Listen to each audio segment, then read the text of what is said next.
채권하는 사람 고부장입니다. 뭐 저희 집만이 아니고 다른 집도 가보면 좀 비슷하던데 그 옷걸이 보면은 철진한 옷들이 많이 걸려져 있고요.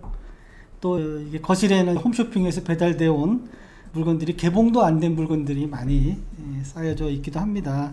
그리고 냉장고를 열면은 이게 언제 사온 건지 언제 먹은 건지 정체가 불분명한 이상한 음식, 까만 그 비닐에 쌓여진 음식들도 막 있고요. 개수대 보면은 막 그 먹은 그릇들, 음식들이 마구 널려져 있기도 하죠.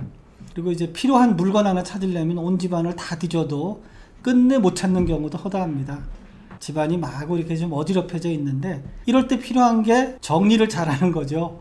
세계적으로 정리 전문가로서 이름이 널리 알려져 있는 사람이 곤마리라고 부르는 일본인 곤도 마리에입니다. 곤도 마리에가 지은 정리를 잘하는 법이라는 책을 제가 오늘 소개해 드리려고 합니다. 이 책입니다. 곤마리 씨 우리 집 좀 정리해 주세요. 이 책인데요. 이 책이 이 곤마리의 베스트셀러 책은 아닙니다. 왜 굳이 이 책인가? 이 책이 보시면 만화책입니다. 짧게 돼 있는데 굉장히 재미있고요. 책을 펴시면 아마 1시간이면 좋게 읽으실 수 있는 그 양이기도 합니다. 곤도 마리에 씨는 그 84년생입니다. 그러니까 우리 나이로 치면은 35살 정도 되는 아주 젊은 여자입니다. 이 책이 나온 게 2017년입니다. 그리고 저는 이제 그때 17년에 책방에 갔는데 이렇게 책을 좀 보다가 이 책이 눈에 띄었어요. 그래서 이 책이 뭔가 하고 살펴봤는데 정리에 관한 책이더라고요. 그래서 굉장히 재밌겠다 싶어서 사서 봤는데 굉장히 재밌었어요. 그리고 이게 정리라는 게 이런 관점에서도 볼 수 있구나 라는 생각을 했습니다. 그런데 한 2년이 지나고 나서 갑자기 이 곤도 마리에가 세계적으로 유명해졌습니다. 그 넷플릭스의 리얼리티 쇼 제목이 곤도 마리에 설레지 않으면 버려라, 이런 리얼리티 쇼가 방영이 됐는데 이 쇼가 선풍적으로 인기를 끌었습니다. 미국에서도 굉장히 유명한 정리 컨설턴트로 그야말로 대박이 나서 떴습니다. 그래서 이제는 전 세계적으로 유명해졌습니다. 가장 많이 팔린 책이 아니고 정리의 힘이라는 책입니다. 1200만 부가 팔렸습니다. 곤도 마리에게는 아주 어릴 때부터 일종의 강박관념이 있었답니다. 정리 강박증. 왜 우리가 공부하려고 하면은 연필도 이렇게 쫙 꼭 이렇게 꼭 깎아놔야 되고, 볼펜도 질서 정연하게 있어야 되고, 그 다음에 뭐 지우개는 이쪽에, 연필은 이쪽에, 뭐 참고서는 이쪽에, 이런 식으로 책상 위도 정리하고 책장도 정리해야만 공부가 되는 사람이 있지 않습니까? 저도 좀 비슷한 경험이 있는데, 어쨌든 그런 식으로 이게 정리 강박증이 있었다는 거예요. 남의 집에 가서 정리해주고 비용을 받는 정리 알바를 했습니다. 정리 알바를 하면서 이게 내 강박증이 이렇게 잘 선용될 수도 있구나, 활용될 수도 있구나 하는 생각을 했고요. 학교를 졸업하고 회사를 다니면서도 이 정리 알바를 좀 하다가 어느 순간 회사를 때려치고 정리 컨설턴트로 본격적으로 나서기 시작했고, 그게 잘 됐어요. 그래서 책을 냈고 그 책이 일본에서 상당한 인기를 끌면서 정리 컨설턴트로 자리를 잡은 거죠. 곤도 마리에식 정리법의 핵심은 뭘까요? 곤도 마리에가 이렇게 얘기합니다. 그 물건에 이렇게 손을 대보고 설렘을 주는가, 설렘을 주지 않는다 그러면 버려라, 이렇게 얘기합니다. 곤도 마리에가 얘기하는 정리의 스타트는 버리기에 있다는 거예요. 우리 주변에 굉장히 많은 물건, 살면서 많은 물건들이 계속해서 쌓이는데 그거를 치우지 않으면 계속해서 늘 수밖에 없죠. 그래서 곤도 마리에는 이렇게 얘기합니다. 정리를 하려면 먼저 버리기부터 시작해야 된다. 곤도 마리에가 소개하는 핵심적인 정리 단계는 10가지입니다. 첫 번째가 뭘까요? 정리를 해야겠다고 결심을 하는 것이 첫 번째입니다.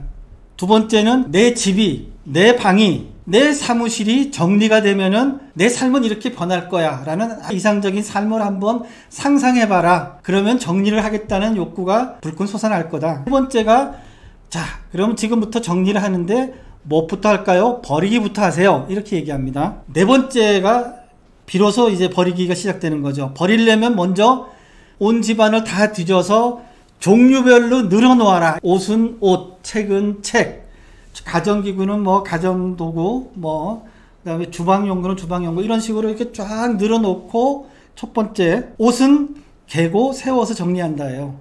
옷은 옷대로 하는데 역시 옷도 과거에 샀던 것들이 많잖아요. 근데 혹시 올 여름에 또는 올 겨울에 요거 입을만 할 거야 라고 해두지 말고 만져보고 추억에 많이 담겨져 있거나 또는 꼭 입어야 될 옷이 아니라 그러면 일단 버려라 이렇게 얘기합니다. 6번째, 치울 때 제일 무겁고 힘든 게 책입니다. 책은 곤도마리가 이렇게 얘기합니다. 책에 손을 대고 가만히 눈을 감고서 한번 좀 느껴봐라. 책에 대해서 설렘이 없으면 그 책은 버려라 이렇게 얘기합니다. 7번째가 서류입니다. 회사를 다니든 안 다니든 어릴 때부터 또는 그 학습했던 그런 그 학습서라든지 어쨌든 그런 서류들은 일단 원칙이 버리기랍니다. 서류는 다 버려라. 그런데 꼭 버리지 말아야 될 것도 간혹 있는데 그것을 제외한 모든 서류는 다 버려라. 이게 곤도마리의 얘기입니다.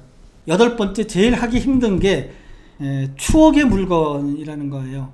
옛날에 찍었던 사진이라든지 옛날에 굉장히 우정이 돈독했던 사람, 친구로부터 받았던 조그만 선물이라든지 연인으로부터 받았던 뭐 페넌트라든지 옷이라든지 이렇게 물건 하나하나에 우리의 그 삶, 우리의 그 추억이 다 담겨져 있지 않습니까? 그런 물건들을 버리는 것은 제일 마지막에 하면서 그 물건 하나하나에 쌓인 것들을 다시 되돌아보고 그래서 지금은 이는 이제 선을 긋고 정리를 해도 되겠다 싶은 것들은 버리되 아직도 여전히 내 추억 속에 간직해야 될 물건이라면 그것은 버리지 말아라. 그것은 간직해라. 이렇게 얘기합니다. 그렇게 해서 일단 물건들을 다 버린 다음에 9번째가 뭐냐. 그 물건들을 제자리에 수납하는 방식입니다. 그래서 책은 책대로, 옷은 옷대로 이렇게 쭉 수납하고요. 마지막에 10번째도 있습니다. 잘 수납까지 마치면 그때부터 반짝반짝 내 빛나는 내 인생이 시작된다. 이렇게 곤도마리에가 얘기하고 있습니다. 곤도마리의 수납법은 의외로 간명합니다. 많은 물건들이 있지만 지금 나한테 당장 소용되지 않는 것들은 버리고 설레지 않는 것도 버리고 추억이 끊긴 것도 버리면 그때부터 우리의 삶이 좀 더 깔끔하고 윤택하고 아름답게 될 것이다. 이렇게 얘기하고 있습니다. 그 다 버린 다음에 남은 물건들을 가지고 제자리로 수납을 하면 그때부터 제대로 된 정리가 마무리가 됐다. 이렇게 보고 있습니다. 곤도마리에의 이 책은 굉장히 짧습니다. 한 200페이지밖에 안 되고요. 만화책으로 그려져 있기 때문에 짧은 시간에 재밌게 볼 수 있습니다. 한번 보시고 여러분도 내 방을, 우리 집을, 내 사무실을 깔끔하게 한번 정리를 해보시기 바랍니다. 제가 이 책에 주는 별점은 2입니다.